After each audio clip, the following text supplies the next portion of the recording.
Seni yapay zeka üretti, biliyor musun? Sen gerçek değilsin. Ciddi misin? Ama benim yarın üniversite sınavım var. It's going to be impossible to trust what we see on video. And that's a bit scary, right? We can see hundreds of companies who are all kind of competing to kind of fill that space. But I don't think anyone really knows quite how far it's going to go. Where were you on the night of the bubble bath? Last year, sadly, he died. So we're using a version of his voice to create a podcast and to create interviews with modern people now.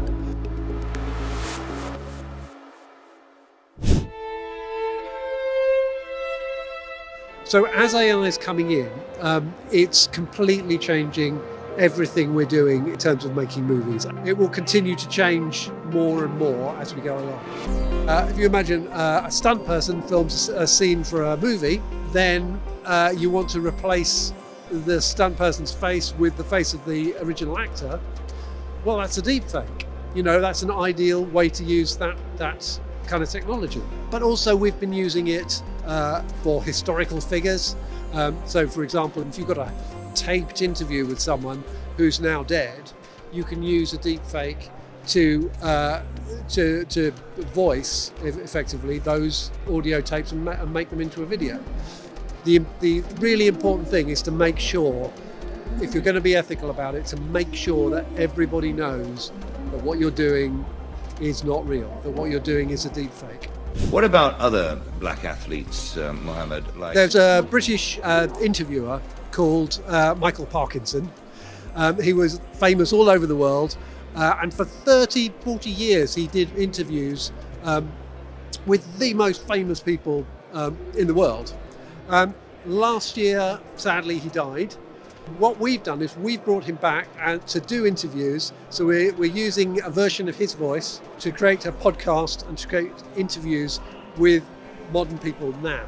Now, normally I would have said that would be quite an unethical thing to do.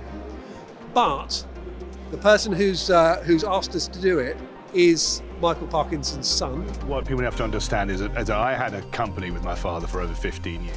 How do I evaluate the future power of AI? Well, I mean, I think it's only going to get bigger, and I think we need to face up to that. We need to understand that there is going to be more and more situations in which AI is going to be used to make decisions and to help us with decisions and to help us with work in ways that we can't even imagine. But we can see hundreds of companies who are all kind of competing to kind of fill that space. But I don't think anyone really knows quite how far it's going to go. Understand the world better. And we're coming to a point where it's going to be impossible to trust what we see on video. And that's a bit scary, right? We have to be a bit more responsible in the way that we are when we read something in print to check what we see when we see it. A deepfake of me would be really easy. If I face away from the camera, you'll start to see the image break up. It will be more difficult to fake it. There's a slightly less alive look in the eyes, perhaps. There's a slightly less resolution in the features. And these things are true now, right? You can tell now, if you're really good at it, what's fake and what isn't. Could you do it in 3 months' time? Maybe not. Sen gerçek değilsin, biliyor musun? Ciddi misin? Ama her şey oldukça gerçek gibi geliyor bana. In the future in filmmaking, AI is going to be playing much bigger part. So there are two different areas, I think. One is in top-level films, really high-quality films. What you'll see is you'll see it used in special effects. You'll see it used to change the ages of actors, or maybe to bring back actors who have been in things in the past.